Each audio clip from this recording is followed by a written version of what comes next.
Bom dia, boa tarde, boa noite.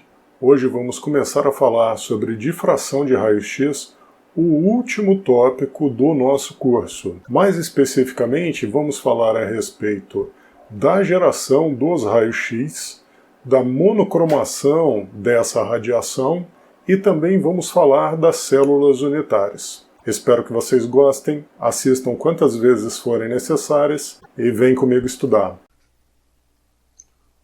Hoje nós damos seguimento ao nosso curso de Métodos Físicos 2, iniciando o último tópico, que é a difração de raios-x. Antes de falar sobre a difração em si, nós precisamos falar sobre os raios-x. Raios-x são um tipo de radiação eletromagnética de baixo comprimento de onda, ou seja, estamos tratando de algo que tem muita energia.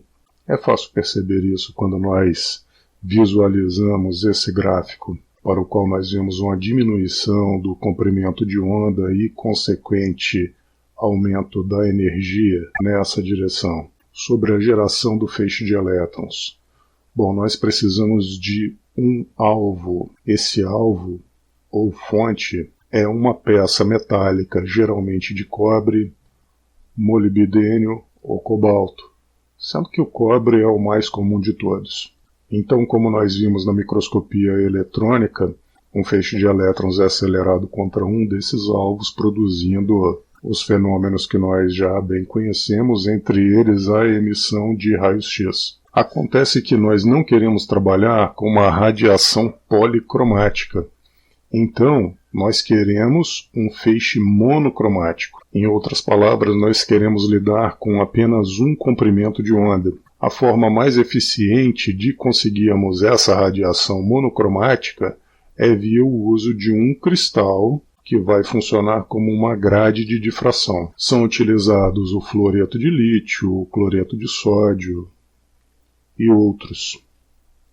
Bom, mas essa radiação precisa ser detectada.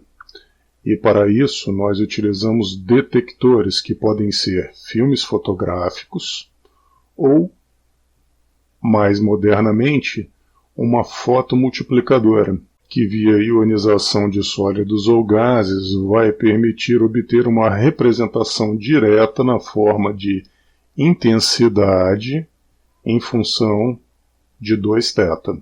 Essa figura nos mostra uma fotomultiplicadora. Aqui nós vemos a captura de um fóton, que é então multiplicado ao longo da fotomultiplicadora, gerando uma saída com um sinal muito intenso, reforçando a geração de raios-x. Aqui nós temos um esquema de como é feita essa geração. Novamente, nós temos então um canhão de elétrons que dispara um feixe de elétrons contra o nosso alvo, que é o anodo, constituído na grande maioria das vezes por uma placa de cobre. As interações desse feixe de elétrons com esse pedaço de metal produzem uma série de eventos, entre eles os raios-x, que são direcionados para uma janela, sendo monocromados nesse caminho. Se nós olharmos para o interior da matéria, nós vamos perceber que esse desenho representa o fenômeno da geração de raios-x. Nós temos então um elétron primário, ou seja, um elétron do feixe de elétrons produzido pelo canhão de elétrons, que é acelerado contra o nosso alvo. Quando esses elétrons do feixe primário atingem nossa placa metálica ou nosso alvo, ocorre a ejeção de um elétron secundário, seguida de um decaimento eletrônico, ou seja, um elétron de uma camada mais externa vai ocupar essa posição mais interna que surgiu após a emissão do elétron secundário. E durante esse decaimento, a estabilização do sistema ocorre pela emissão de um fóton de raios-x.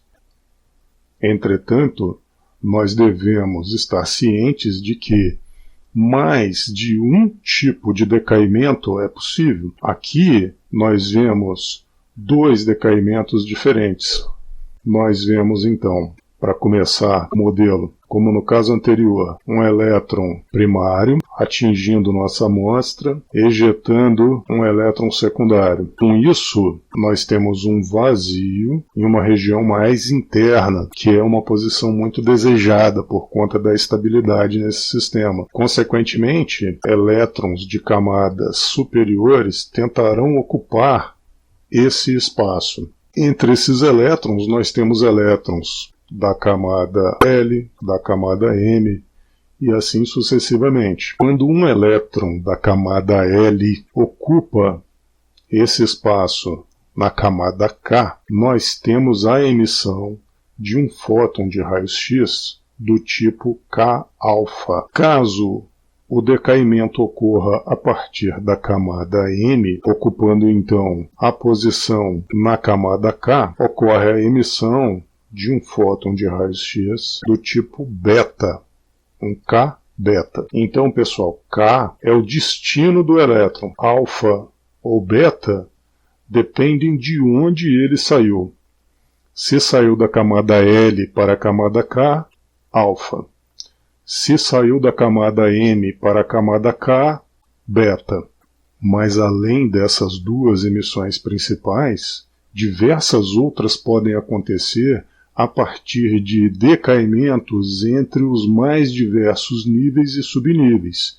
Isso então vai gerar um espectro de emissão contínuo de raios X. Nessa figura nós temos na abscissa o comprimento de onda e na ordenada a intensidade em contagens por segundo. Reparem que quanto maior o comprimento de onda, menor a energia. Consequentemente, entre esses dois eventos, K-alfa e K-beta, o que possui a maior energia é o K-beta e o que possui a menor energia é o K-alfa. Isso não é difícil de imaginar, uma vez que aqui nós temos o decaimento da camada L para a camada K, enquanto aqui nós temos o decaimento da camada M para a camada K. Ou seja, esses fótons terão mais energia que os fótons K-alfa. Por outro lado, nós devemos pensar na probabilidade desses eventos acontecerem. É muito mais fácil um decaimento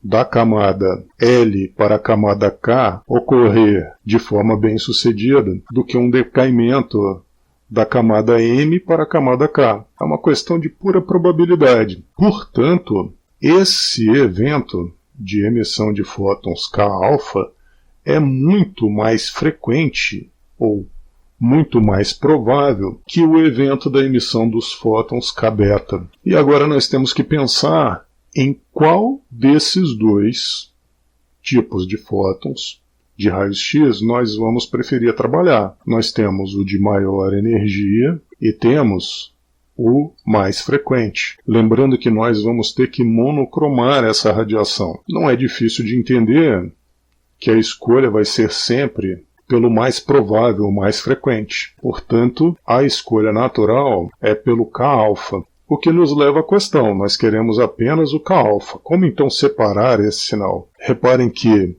para cada alvo que nós utilizamos, molibdênio, cobre, cobalto, ferro ou cromo, nós temos um filtro adequado. Zircônio, níquel, ferro, manganês ou vanádio.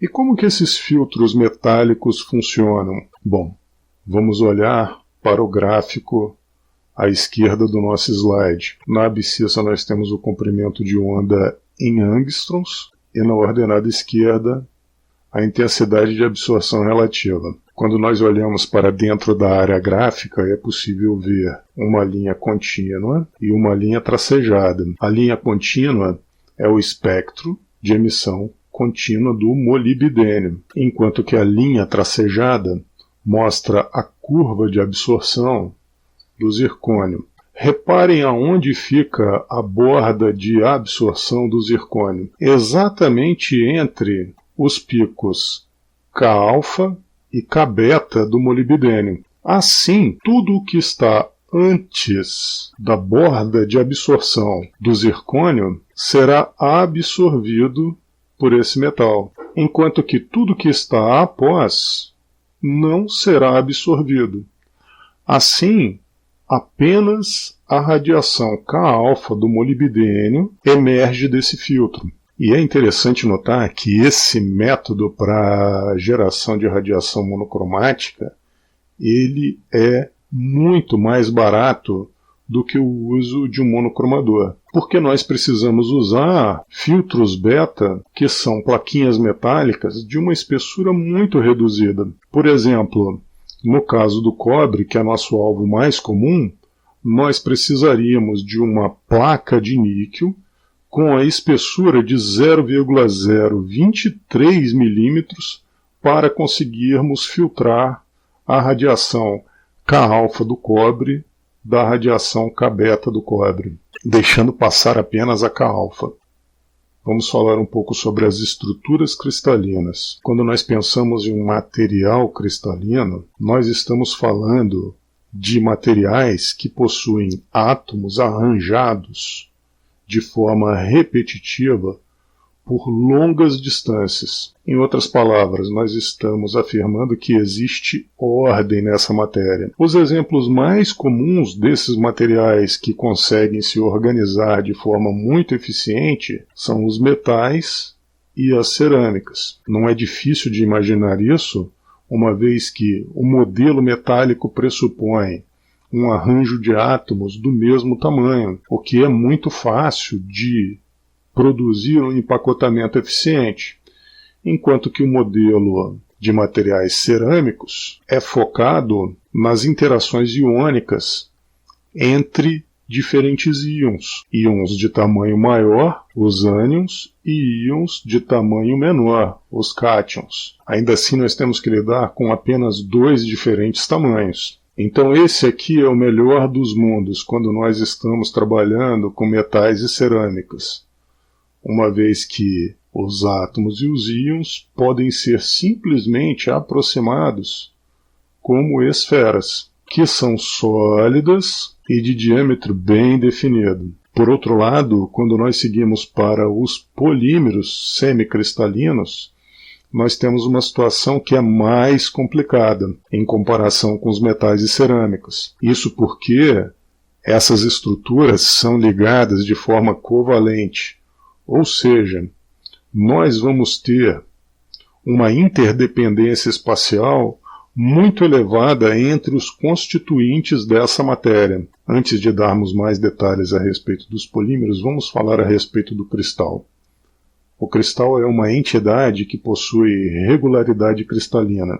E é muito interessante porque esses cristais podem mesmo ser macroscópicos, como, por exemplo, os cristais de cloreto de sódio. Mas do que são formados esses cristais? Esses cristais são formados por uma infinidade de células unitárias, que correspondem ao menor componente de uma rede cristalina. Aqui então nós temos uma microscopia eletrônica de varredura mostrando um cristal macroscópico de cloreto de sódio, enquanto que no lado direito desse slide nós temos a representação da célula unitária de um cristal de cloreto de sódio. Reparem que essa célula unitária de cloreto de sódio forma um arranjo cúbico de face centrada, tanto quando nós olhamos para os ânions, quanto quando olhamos para os cátions. Existem diferentes formas desses átomos ou íons se organizarem no espaço, que constituem os 7 sistemas cristalinos. São eles o cúbico,